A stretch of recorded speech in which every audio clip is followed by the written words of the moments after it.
Are you ready to start your YouTube channel and become the next big thing in 2023? Well, don't. Yeah, I know. Listen, new year, new me. That's what everyone's gonna tell you. But things have changed. And in 2023, I don't want you to just start a YouTube channel. I want you to start a business. Subscriber counts and view counts are not the thing that you should be worried about when you're starting this YouTube journey, and I'm gonna tell you why. YouTube has changed a lot, and the advice we were giving just a couple of years ago, a lot of it isn't relevant anymore. One of the top things that you need to worry about is competition. And yes, year over year, increased competition is going to be a thing that you need to look out for, but it is easier than ever to start a YouTube channel. Not only that, the algorithm itself is constantly changing. The algorithm is here to determine what videos get recommended to what viewers, but viewers' interests are constantly shifting, and so the algorithm is as well. And going along with that, another big thing that's changed is creators have identified the need to engage with their viewers. Likes, comments, and overall just making videos that are even shareable, videos people are willing to actually text to their friends. All of that is very, very important when you're starting a channel right now. And all of those things are a bit ominous, right? It's all going on kind of underneath the surface, except for YouTube Shorts. YouTube Shorts emerged in 2021, but it's a mainstay here on YouTube now, and it is one more reason that it's so easy to start a channel. They have completely changed the way that people watch content and make content. And they're also a huge opportunity even today. So how do we take all of those different stresses I just listed and turn them into an opportunity to start an actual YouTube business? And let me be clear, even if you're the kind of creator who isn't interested in making money on YouTube and you just want to do this for fun, a key way to find success on YouTube is to still approach your decisions from a business mindset. You need to be thinking big picture and planning, organizing, strategizing.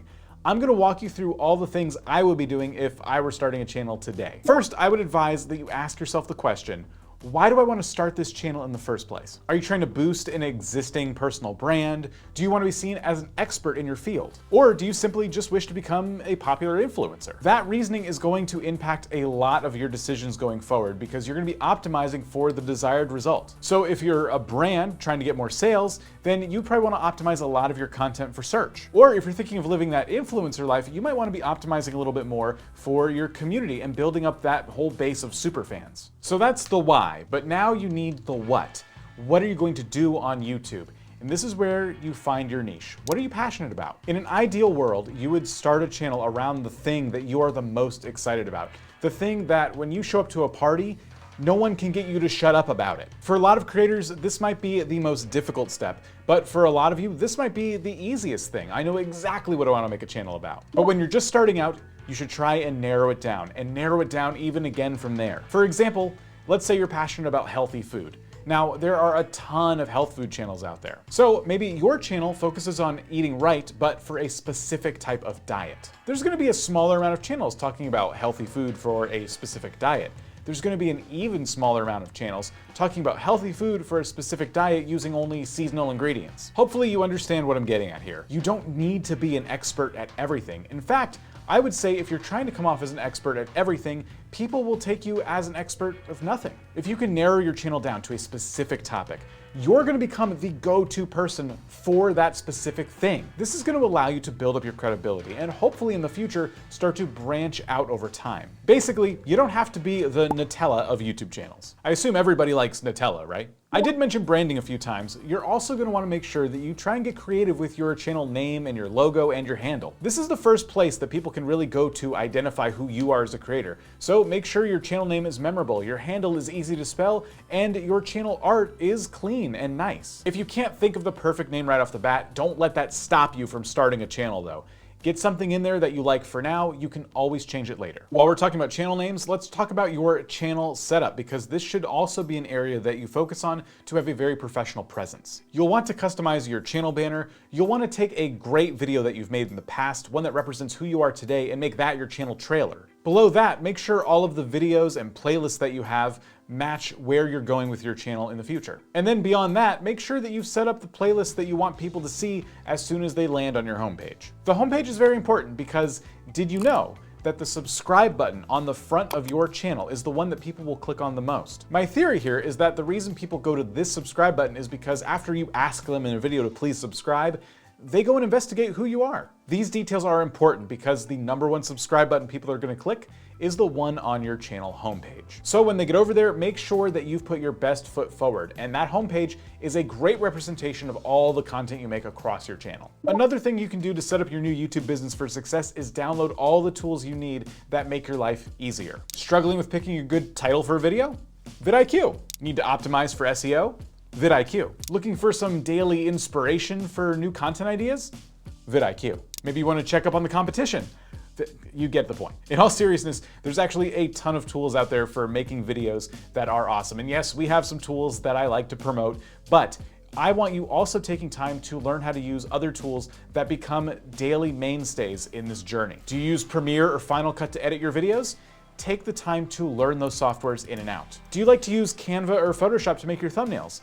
Again, look up tutorials so you can get even faster at doing it. Downloading tools is one thing, but take the time to learn how to use them, and I promise your YouTube journey will be a lot smoother. And for videos themselves, if you're just starting out, try and keep the things you do in each video short and sweet, nice and simple. Try to focus on one topic in a 3 to 5 minute video. This will help keep things from getting overcomplicated. One way to do this well is to research your topic beforehand. Is the video you're about to make something that somebody in your space has done recently?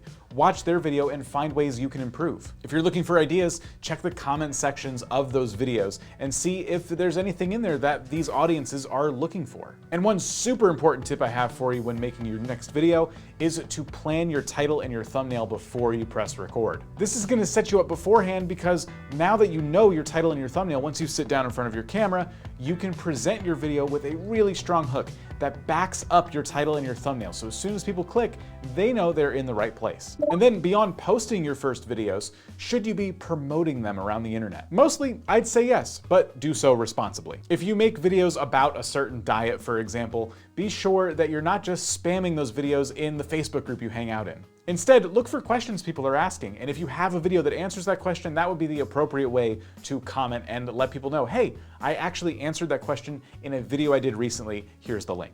I'm not personally a believer of just posting your link to a social media website, shouting into the void and hoping somebody watches. I think just coming from a place of being helpful is a much better way to promote if you're going to promote outside of YouTube. Throughout all of these things you'll be doing, you're going to be building a community along the way. So be sure to answer your comments.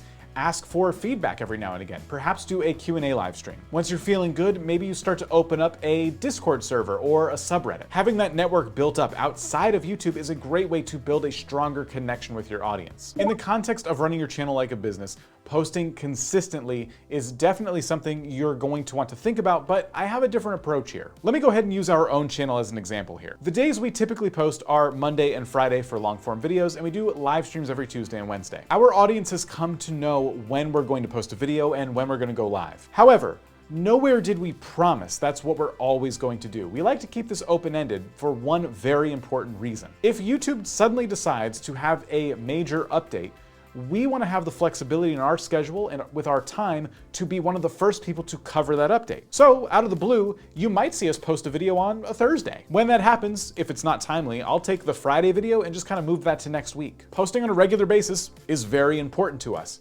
However, it's also important that we remain flexible because it's going to benefit our audience in the long run. We can't cover a major news event a whole week after it happens simply because, well, we already posted this week, so what are we gonna do? And counter to that, if we're feeling like, we kind of need a break right now, maybe we don't post on a Monday. And then one of the things you're gonna need to do as a YouTube channel/business owner is measure your success. Use analytics to track all the data that you get from posting these videos. Look at what's done well, look at what hasn't, look at the retention on your videos. Are people leaving really early? Learn from your videos as much as possible and then let those lessons influence your next videos. The ultimate advice here is that if you plan on running your channel like it's a business, every decision that you make needs to be through the lens of a business owner. I say that because that's exactly what the most successful creators on YouTube are doing. Another thing they're doing is avoiding these outdated YouTube tips. Check it out.